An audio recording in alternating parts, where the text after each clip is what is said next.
मैं कोशिश तो करता हूँ कि हर दिन मेहनत करूँ, हर दिन लगन से काम करूँ।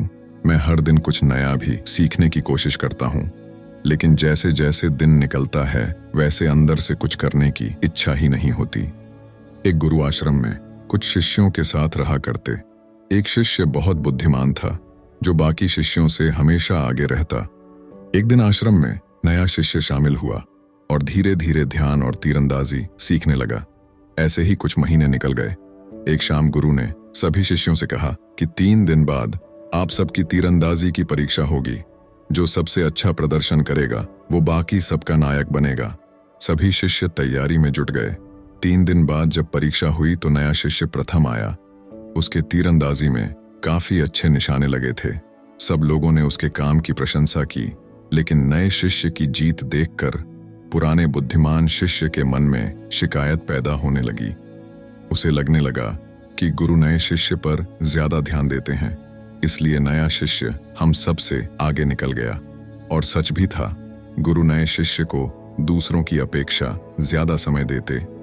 एक दिन जब गुरु अकेले थे तब पुराने शिष्य ने उनसे कहा, मैं आपके साथ कई सालों से हूं, लेकिन उस नए लड़के को आपने हम सबसे ज्यादा सिखा दिया।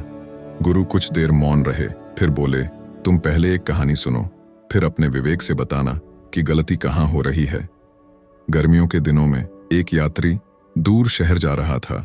काफी देर चलने के बाद उसे थकान हुई और तेज गर्मी के कारण गला सूखने लगा। कुछ देर आगे चला तो उसे एक कुआं मिला। कुआं देखकर लड़का बड़ा खुश हुआ, लेकिन अभी एक समस्या थी। कुएं से पानी निकालने के लिए वहां न कोई बाल्टी थी और न ही कोई रस्सी।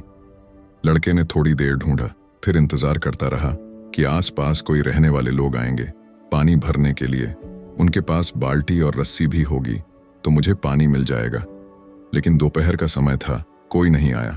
काफी समय तक इंतजार करने के बाद वो लड़का निराश होकर आगे निकल गया। थोड़ी देर बाद उसे दूसरा कुआं मिला। यहाँ पर भी कोई बाल्टी और रस्सी नहीं थी। लड़के ने आसपास ढूंढा, उसे गिलास तक नहीं मिला, लेकिन लड़के को बहुत जोर से प्यास लग रही थी। लड़के ने इधर उधर ढूंढा तो दूर झाड़ियों में उसे एक टूटा हुआ मटका मिल गया। लड़का उस मटके को ले आया, फिर पास से लंबी घास काटकर रस्सी बनाई, कुएं से पानी निकाला और पीकर तृप्त हुआ। गुरु ने पूछा, अब बताओ। लड़का वहीं था, दोनों जगह बाल्टी और रस्सी नहीं थी। फिर लड़के ने दूसरे कुएं से पानी क्यों पिया? शिष्य ने कहा, क्योंकि उसे ज्यादा प्यास लग रही थी। उसे पानी की तीव्र इच्छा थी। अगर वो पानी नहीं पीता तो उसकी जान भी जा सकती थी। गुरु ने कहा, बिल्कुल वैसे ही नए शिष्य और बाकी सब में इच्छा की तीव्रता का अंतर है। अंतर मन की इच्छाएं।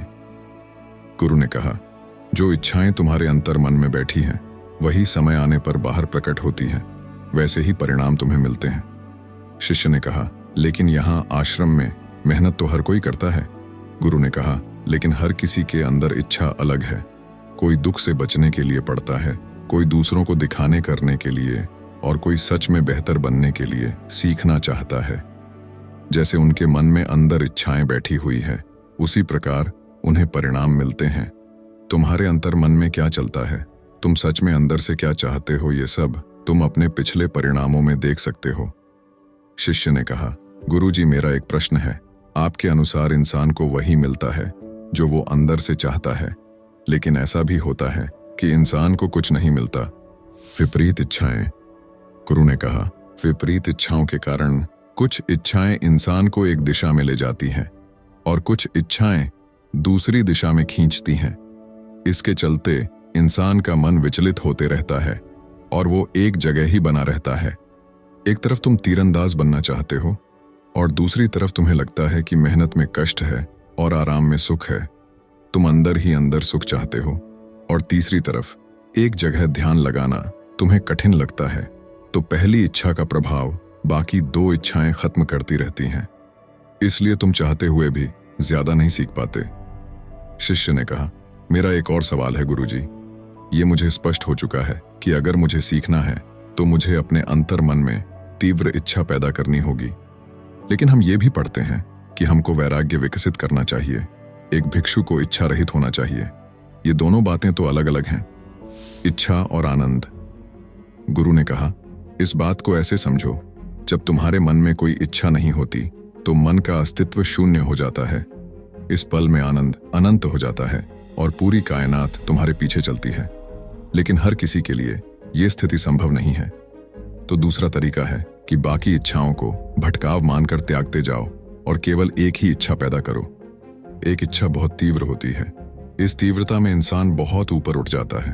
अगर तुम्हारे अंतर्मन में कोई संशय और रुकावट नहीं है तो ये इच्छा पूरी होकर रहती है। शिष्य ने पूछा, गुरुजी, हम इच्छा को तीव्र इच्छा में कैसे बदलेंगे? मैं सीखना चाहता हूं, लेकिन दिन निकलते निकलते मेरा कुछ करने का मन नहीं होता। तुमको लगता है कि तुम्हारे पास समय है? गुरु ने कहा। ऐसा ही सवाल जब भिक्षु ने गौतम बुद्ध से पूछा कि मेरा ध्यान करने का मन नहीं करता, तब तथागत ने कहा, तुम्हारी सबसे बड़ी गलती यह है कि तुम्हें लगता है कि तुम्हारे पास समय है। असलियत यह है कि समय मुफ्त है लेकिन अमूल्य है। समय को इस्तेमाल तो कर सकते हो, लेकिन इसको इकट्ठा नहीं कर सकते। समय निकल जाने पर अफसोस होता है। गुरु ने कहा, सबसे पहले इस बात को समझो कि तुम्हारे पास समय सीमित है। इसी समय में तुमको अपने अंतर्मन में झांकने की जरूरत है और इसे एक लक्ष्य पे लगाने की जरूरत है। शिष्य ने पूछा, अंतर्मन में तीव्र ज्वलंत इच्छा यानी ग्रेट बर्निंग डिजायर कैसे पैदा करते हैं? गुरु ने कहा, सबसे पहले खुद को याद दिलाओ कि मेरे पास समय कम है और इस समय सबसे पहले मुझे अपने अंतर्मन को लक्ष्य के लिए तैयार करना है।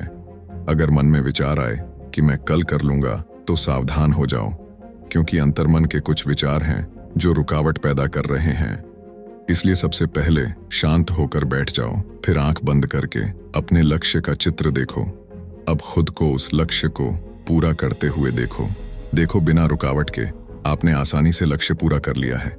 महसूस करो कि आप लक्ष्य के साथ एक हो चुके हो। इसके लिए धन्यवाद महसूस करो और देखो इस लक्ष्य के अलावा बाकी सारी इच्छाएं धुंधली होती जा रही हैं और काले पर्दे में गायब होती जा रही हैं। आप सभी प्रकार के भटकाव से मुक्त होकर एक शांति महसूस कर रहे हो। ये वर्तमान क्षण है। यहां आपको अपने लक्ष्य के लिए तीव्रता महसूस हो रही है। आप धन्यवाद महसूस करते हो क्योंकि आप लक्ष्य के साथ एक हो। ऐसा हर दिन सुबह उठकर और रात को सोने से पहले कल्पना करो और कल्पना करने के बाद 5 मिनट शांत होकर बैठो। गुरु ने कहा, यही तरीका है अंतर्मन को एक लक्ष्य के लिए तैयार करने का। ये सरल तरीका होते हुए भी लोग इसे टालते रहते हैं क्योंकि उन्हें लगता है कि उनके पास समय है। इसलिए गौतम बुद्ध हम सबको याद दिलाते हैं कि आपकी सबसे बड़ी गलती है कि आपको लगता है कि आपके पास समय है, लेकिन इस भाग दौड़ के जीवन में आपको पता भी नहीं चलेगा कि शुभ अवसर आपके हाथ से कब निकल गया। शिष्य ने पूछा, गुरुजी, मेरा एक और सवाल है, अंतर्मन में बैठी अन्य इच्छाओं को कैसे हटाएं? गुरु ने कहा, इसीलिए अभी अभ्यास करो। तुम्हें पता भी नहीं है कि तुम्हारे अंदर क्या इच्छाएं बैठी हैं, लेकिन जब तुम एक दिशा में चलोगे तो कुछ अंतर्मन की इच्छाएं डर, आलस और संदेह का रूप लेकर प्रकट होंगी। तुम बस इनका त्याग करते जाओ और अपना ध्यान एक इच्छा पर बनाए रखो। इसी तरह से बड़े लक्ष्य को हासिल किया जाता है। दोस्तों, उम्मीद करता हूं कि आपको ये कहानी पसंद आई होगी।